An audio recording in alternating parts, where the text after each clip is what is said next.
Hey, while we were changing the tape, you mentioned that you had a story to say about the Danny Thomas show. Yeah, one of the great joys for me was that Sheldon believed directors, the best directors were actors because they understood the acting process.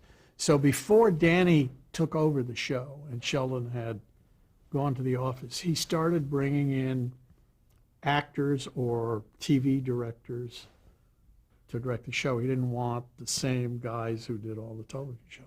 So two things happened. Some of them were wonderful with the actors but didn't know cameras. So again, I got a chance to learn cameras.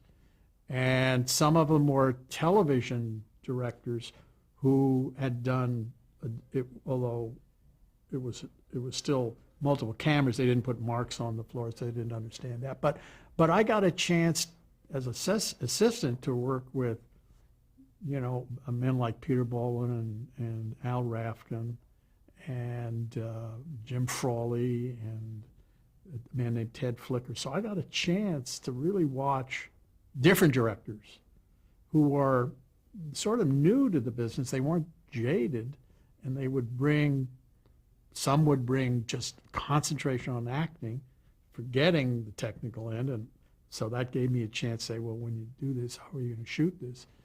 And there was a director named Greg Garrison who was directing the Dean Martin show.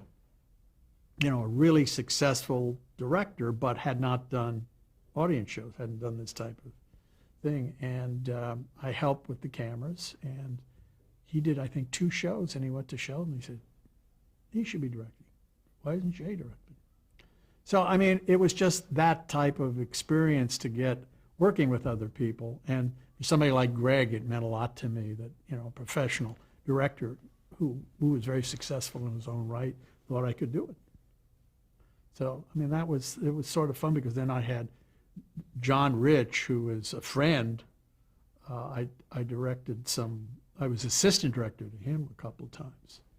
And John is famous for raising his voice every so often. And, as his assistant director, I had to take certain moments where he wasn't happy with something. But then when we became compatriots and friends and through the guild, because we were both on the Directors Council, it's sort of nice that I've known these people for a lot of years and in different positions. Because there's some really wonderful, terrific minds who are comedy directors. I can't speak for today as much because there seems to be the tendency for too many people to think they're directors and too many shows that bring in the different directors every week. So no, there really isn't a director's vision. But in those days, one director would do most of the shows, and he would figure out the style of acting he wanted and how the look of the show was, and really much more collaborative in the writing process. It was a good show would have a strong writers, a strong director, and a good cast. Today there are a lot of shows where the producers sometimes take over the director's function. They really don't want somebody else's vision. And not that the shows aren't successful, but I think shows were better when there was a strong director on the stage. Did you find that true with the Sheldon Leonard shows? No. Oh, yeah. I mean, absolutely. Sheldon definitely, since he was the director, certainly was strong. And when other directors came in, he gave them their heads. Now, he may not like what they were doing, and he'd certainly make it known, but I never heard Sheldon say, this is the way it's got to be. If Danny wasn't happy with somebody, Danny would argue it out with the director. And a director who stood his ground, this is the reason I say that, would be asked back. But those, I don't mean to say the old days, because I guess they were, but there was much more of a reliance put on what went on the stage, experimenting and trying things. A lot of shows today, the producers just want to see what they wrote. They don't want to see another way of doing things. Even if my philosophy has always been, you've got to show the writers the way they intended it the first time. Let them see it. because the good writers will say it isn't working. But okay, we know it isn't working. We tried this. How about this? But it's such a collaborative medium, and today there are just too many people to collaborate, too many voices. In those days, it was the producer and sometimes the actor and the director. And because the producer usually was the head writer, or in Sheldon's case, although he wasn't writing, he wasn't the writer, he really was the story mind. Now let's talk a little about the Dick Van Dyke Show. You were assistant director, was it for the whole run of the show? Or how No, long? just the pilot, and I think we did the first two. And that was, that was a really interesting experience because we knew there were 13 wonderful scripts, but the pilot, they sort of did a show where it was not the best script, but it was the best opportunity to show off Dick, and Mary didn't have a lot to do, but it was mainly Dick. They go to a party and he does his drunk routine, which was absolutely hysterical. So the pilot itself, and we had 5 days to do it, and today pilots are usually done in 8. But because it was a layoff week of the Danny Thomas Show, we had 5 days to do it. And you just sort of knew from the beginning that this was going to be a wonderful show. And there's a lot of stories how Mary got the job, which the best of my recollection, and I think this is it, when Jean Hagen had been Danny's first wife on the Danny Thomas Show, and she left to do movies, and so they had open casting, and Marjorie Lord ended up getting the part, but there was this very young girl. No, I'm wrong. Forget that story. It was Danny's daughter. They were looking for a daughter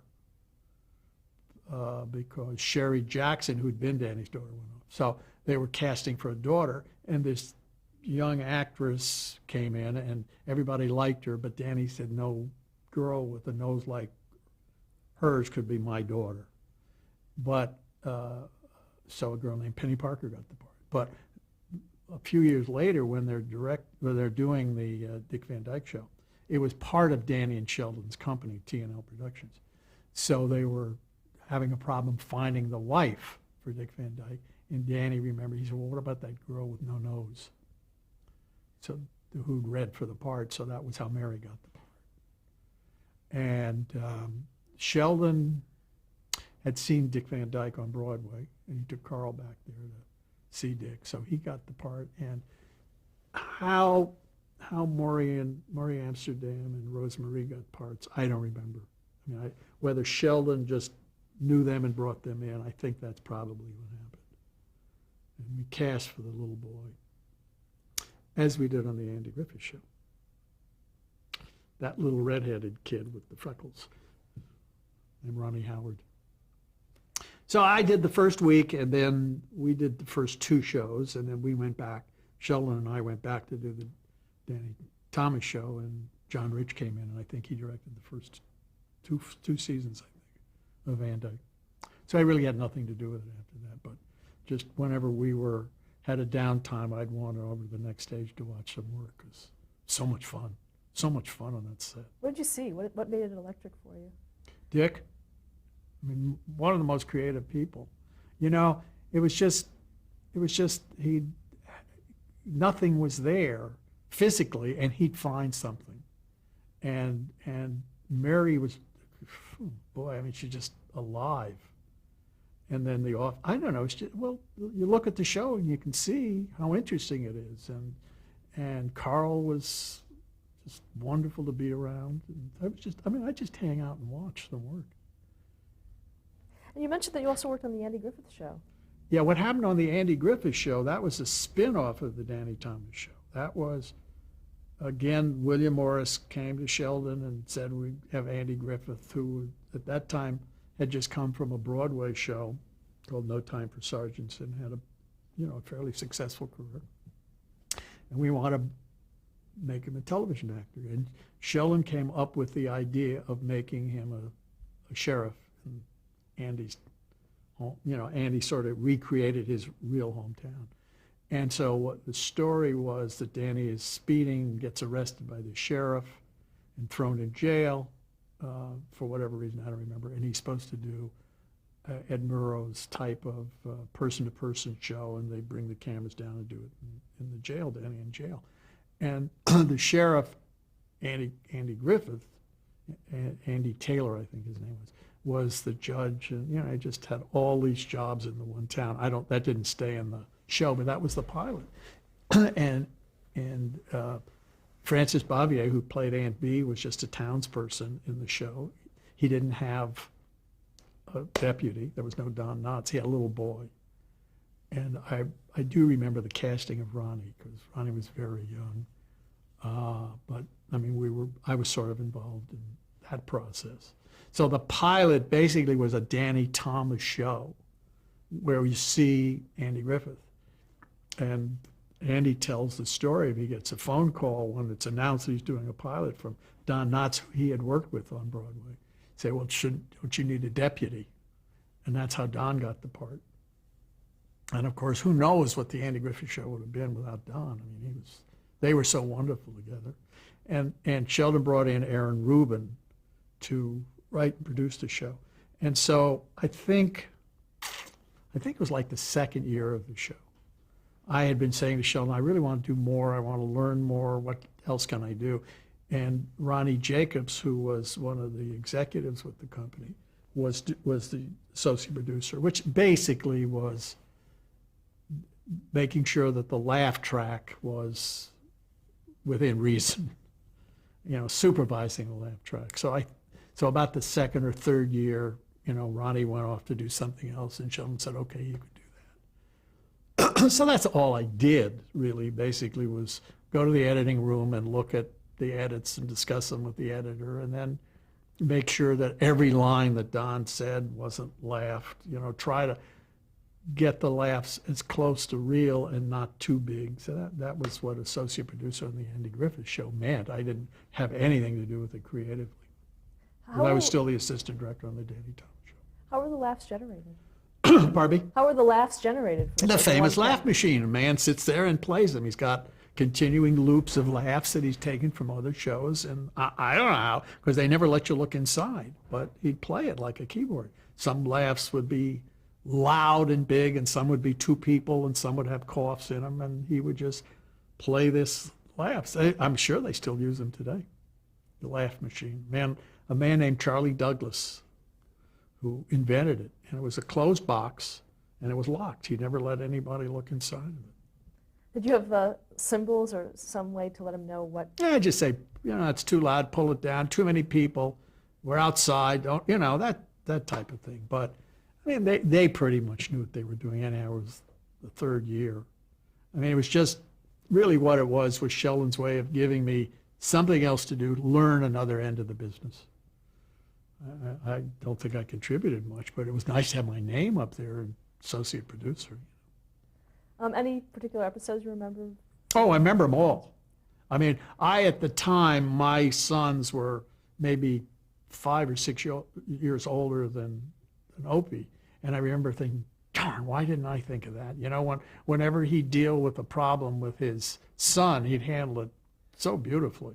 Of course, it was 8 writers who were coming up with it. And I'd sit and see these shows and think, I wish I'd handled it that way.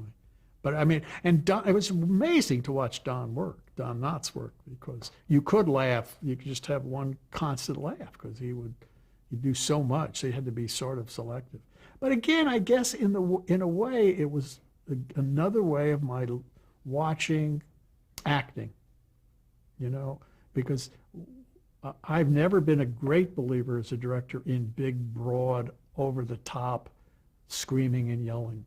I mean, I always feel I'd rather the laughs come out of the humanity of the characters. And Don really was that. I mean, yes, it was broad, but you always felt that was a real scared person there, you know, who was very insecure. So he'd always find, for me, ways of making stuff funny without just, some actors think I'll just scream the lines and say the lines without any meaning behind them.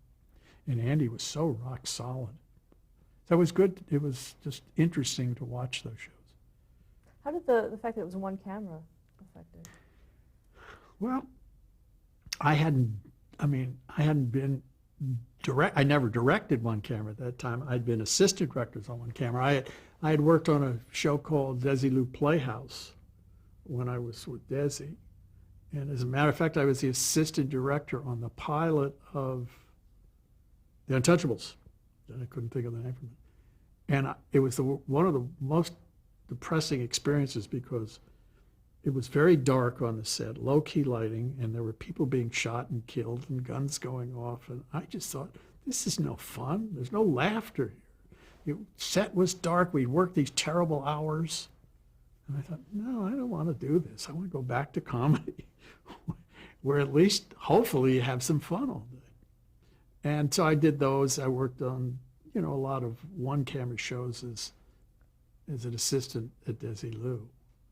But I never directed any. But this show, these guys were so good and the writing was so good that you just didn't, you didn't mind the fact that there wasn't an audience there. I think the shows could have been done without laugh tracks, but networks wouldn't allow it. There's the famous stories about MASH that they had to put laugh tracks in the operating room the first couple of seasons because the network says you have to have a laugh track. And eventually Gene Reynolds, who was the producer, and Alan Alda fought them, and they were allowed not to have laughs in the operating room, even though there may be some comedy. Now, before we leave Andy Griffith, you had mentioned that you were there for the casting of Ron Howard. Yeah. Can you describe that? And I can't describe it because it was so long ago, but I just remember, I don't know, maybe there were two or three people, 2 or 3 kids that were up for the part. And I think, as I remember, in my memory, it may not have happened, but Sheldon asked me which one I liked the best. And there was no question in my mind, it was Ronnie. Now, whether that really affected the casting or not, I don't know.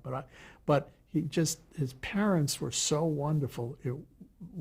Whenever I'd go down to the stage on the Andy Griffith Show, he'd know his lines, he'd be prepared, he knew it was a job. They kept him disciplined. And, he wasn't like some of the other child stars.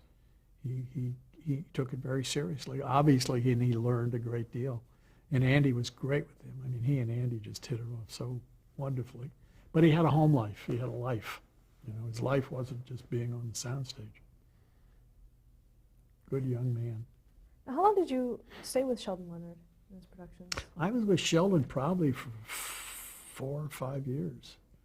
And what happened was the last show, Danny Thomas was off. That girl, I guess, was still going, but every show was staffed and everything. And I was doing the Bill Dana show, and I did it only because Sheldon said I could direct a couple of them. So it got canceled like 3 weeks before Christmas or something.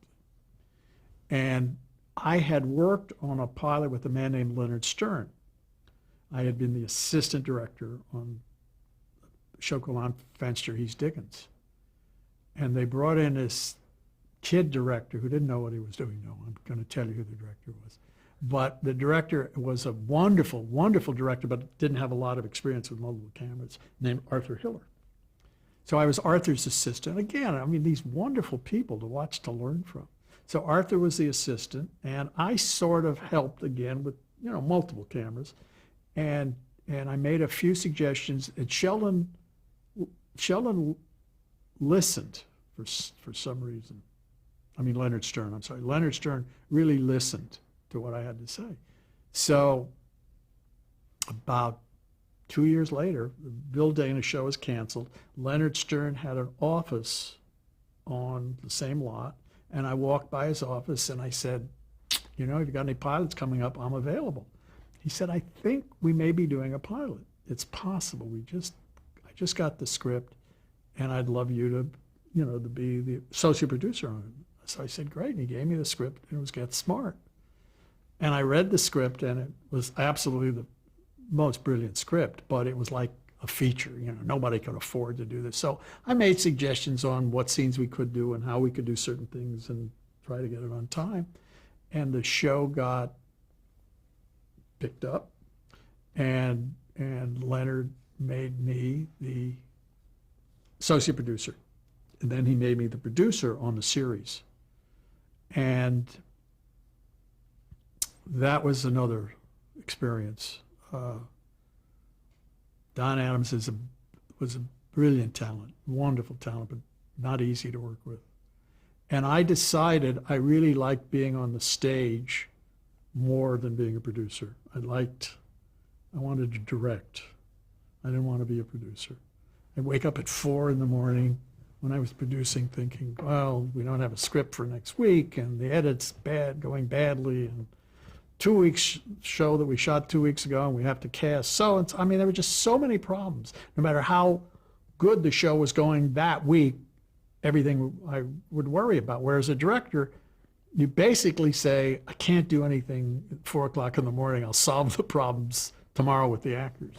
So I decided I didn't want to produce anymore. So I left Get Smart after I produced it for the first year. And I left, and I directed one That Girl. I directed a few Get Smarts. I don't know, just enough so I wasn't broke. And then Leonard called me up and said, I'm going to do a pilot with Dick Benjamin and Paula Prentice, and I'm going to direct it, but I'd like you to do the cameras. And I said, great. So I did the show, and it was called He and She. And then when it sold, Leonard made me the director. So that was really my first full-time directing, where I have a series with really good writing and good, interesting actors. So that was my first real chance at full-time directing. So Sheldon Leonard and Leonard Stern are the two men that have probably been the most influential and given me the chance to become a director. What was the premise of He and She? Dick Benjamin was a cartoonist. He did a series. He did a cartoon called Jetman, and they were making a television series of it, and Jack Cassidy was Jetman, and he was really funny. And Paula was his wife, and there was a handyman in the building, Hamilton Camp, and the fire station was across the street, and Kenny Morris was a fireman, and he used to just come over. So, but it was basically a crazy group of people put together, the characters. And Cassidy was not dissimilar to Ted Knight's character. It was very interesting, great looking guy with tremendous ego who thought he was a killer to all the women. And one Mary Tyler Moore show, we actually cast Jack as Ted's brother, and they were tremendous competitive with each other, and it was really fun to watch these two guys. Of course, this was Ted's show, so Jack sort of had to back off. But it was a great learning experience for me. Dick Benjamin, who never had directed, was an actor at the time, but he always used to say, well, why am I saying that? And I said, well, because if you say this, then Paula can say that and get the laugh. Well, no, why would I do that? Well, because the writers wrote that. No, why would I do that? So then we'd have to try to figure out a way to get the words that they may need legitimate, or change the words. So I learned a lot from Dick, because Dick would always approach everything from, why am I doing this? I can't just say a line to set somebody else up for a joke. So it was very interesting, and Leonard Stern would come down and rewrite a lot, because he was a writer, which I couldn't do. So I learned too that sometimes you can, you bring writers in, and instead of shutting them out like some directors want, and things work so much better. I mean, I could say as a director, this scene isn't working because maybe if we did this, but I can't fix it. I don't have that ability to write the words. And the lucky director and the smart director, who is a wonderful writer, will bring the writer and say, what about this? And this isn't working because of this. And it works better. So it should be collaborative. I've never understood the directors and writers on comedy shows don't get along. I think the problem happens when the producers want to direct or the directors want to write. But when everybody's happy with their own job, it's a wonderful experience. Let's go back to Get Smart for a Okay. moment. As a producer, then, how Okay. were you able to make that work? I didn't. What made it work was Buck Henry was the head story editor and Leonard Stern was the producer. And Leonard would come up with these great crazy plots and Buck would do the writing. So I sort of had to make sure that, we could build the gimmicks or whatever it is and that the shooting schedule could get done. And I spent a lot of time in the editing room. So I basically was like a line producer. I would work on scheduling with the assistant director, production manager, and we can't afford this or we can't afford that. Or I'd go to Leonard and say, there's a great sequence here and it's really funny, but what if we did it this way because we can't afford to go out 3 days or something. And then I'd spend time in the editing room making sure, again, that's where I really learned a lot for a director, how to put the shows together. So creatively, I really wasn't a big part of it. It was more of somebody who just was the facilitator. Buck and Leonard Stern did the writing. Mel Brooks created it with Buck, but he left. He just did the pilot, and then Buck was the story editor, and we had, I think, 2 other teams of writers who worked with it. But Leonard Stern was really the creative mind behind the whole show. Now, how did the Cold War play into it? Was it something that you consciously considered? How did the what? The Cold War play into the whole spy era? It wasn't the Cold War as much as it was. There was the Inspector Clouseau pictures and the James Bond pictures. So it was really, I think, sort of a television version of Inspector Clouseau with the James Bond hardware.